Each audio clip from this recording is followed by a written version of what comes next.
She didn't believe in God, not even a little. And on the night everything changed, she said something she would never forget for the rest of her life. Standing in front of a crowd, she laughed and said, "If God is real, let him prove it to me right now." Everyone laughed, even her friends. But what she didn't realize was that some words are not just words, some words open doors. Her name was Amara. She was a university student, known for intelligence and confidence, but also for something else. She didn't believe in God. Not quietly, openly, boldly, and loudly. She debated anyone who tried to talk to her about faith. To her, everything had a scientific explanation. If it couldn't be proven, it wasn't real. That was her belief. And over time, it became her identity. People stopped arguing with her because Amara always had answers. Always. But sometimes, confidence grows until it becomes something else, something dangerous. It happened at a birthday party. Music was loud, people were laughing, drinking, recording videos. Everything felt normal. Amara arrived late with friends. She was in a good mood, relaxed, confident. Then someone mentioned church in a casual conversation. That was enough. She smiled and said, "You still believe that stuff?" A few people laughed nervously. She continued, "It's funny how people still rely on invisible things in 2026. The room shifted slightly. Not silence, but discomfort. Then someone replied, "It's faith." Amara smiled again. That familiar smile. And then she said, clearly and boldly, "If God is real, let him prove it to me right now." A few people laughed. Others looked away, but she wasn't finished. She raised her drink and repeated, "Right now." And for a moment, everything felt slightly still. Then the music continued, and the moment passed, or so it seemed. The party ended. Amara stepped outside into the night air. The streets were unusually quiet. No traffic, no noise, just silence everywhere.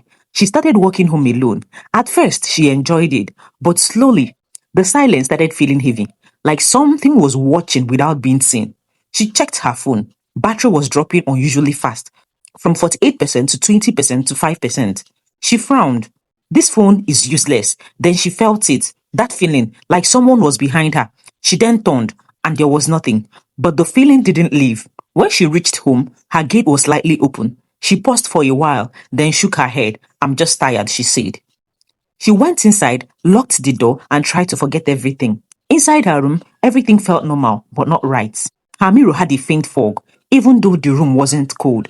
She touched her mirror. It was cold. She stepped back slowly. That's weird. She sat on her bed, tried scrolling her phone, but something felt off. Like time wasn't flowing normally. Then the light flickered. Just once. She looked up immediately. Nothing was there. She laughed softly.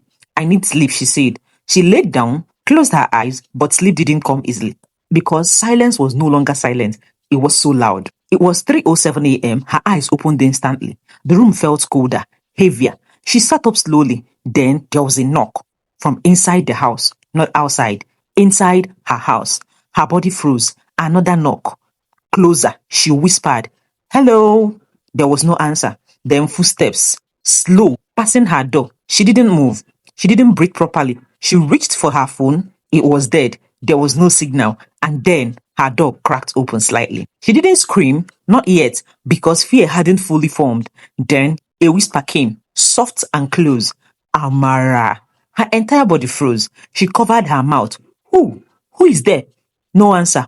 Only breathing. Inside the room, the air became heavy, unnatural. She backed up until she hit the wall. Then light flickered again, once, twice, then darkness. Complete darkness covered everywhere. Something felt closer. Then the voice came again, calmly but heavy. "You asked for proof? Now you will see."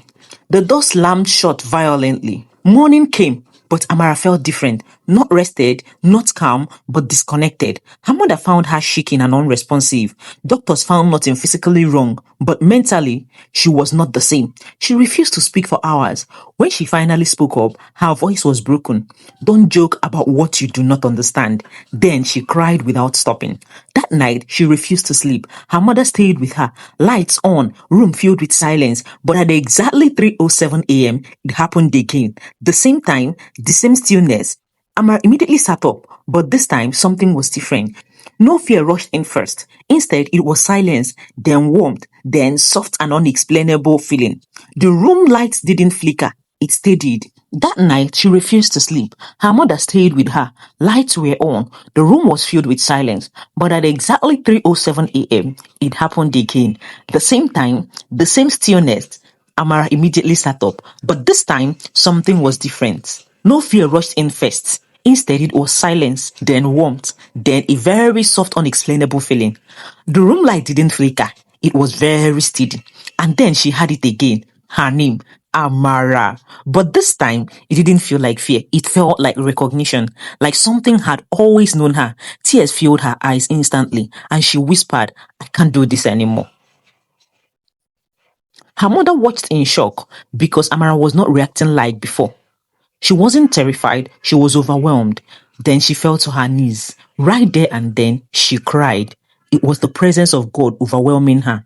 She gave her life to Christ instantly because she could recognize the voice that was calling her, and it was the voice of Jesus. And then she said, "If you are real, I do not want to fight anymore." The room grew quiet, but not empty. Then a calm presence filled the space. Not loud, not violence, just overwhelming peace. And in her heart, she felt something she has never felt before.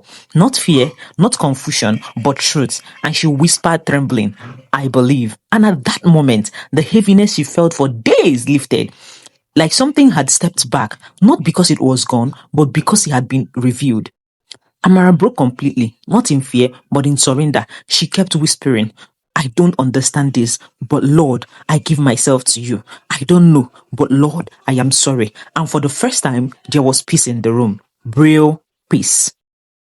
The next morning, she was calmer, she was different, she was quieter, she was humble. When her mother asked her what changed, she simply said, "I had an encounter with God." Until today, she still remembers one thing clearly. It was never about fear. It was the mercy of God.